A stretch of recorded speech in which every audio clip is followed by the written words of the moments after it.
আসসালামু আলাইকুম। আমরা এখানে চিক গার্ড বানিয়েছি।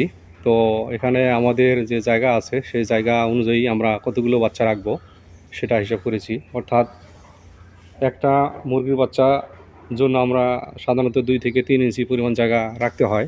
তো সেক্ষেত্রে আমরা এখানে 2.5 ইঞ্চি করে একটা বার্ডের জন্য জায়গা রেখেছি, যার কারণে আমাদের এই গার্ডটা 1000 বাচ্চার জন্য এই চিক গার্ডটা তৈরি করেছি। তো তো একটা বাচ্চার জন্য 2 থেকে 3 ইঞ্চি পরিমাণ জায়গা দিলে হয়, সেক্ষেত্রে আমরা 2.5 ইঞ্চি করে রাখছি। তো 1000 বাচ্চার জন্য তাহলে 2500 ইঞ্চি এই জায়গা রাখছি, যাতে আমাদের ব্রিডিংয়ে কোনো সমস্যা না হয়। এবং এই বাচ্চার জায়গা বিভিন্ন সময় নির্ভর করে, যখন বাচ্চার বয়স বাড়ে তখন আস্তে আস্তে জায়গার স্পেসটাও বেড়ে যায়।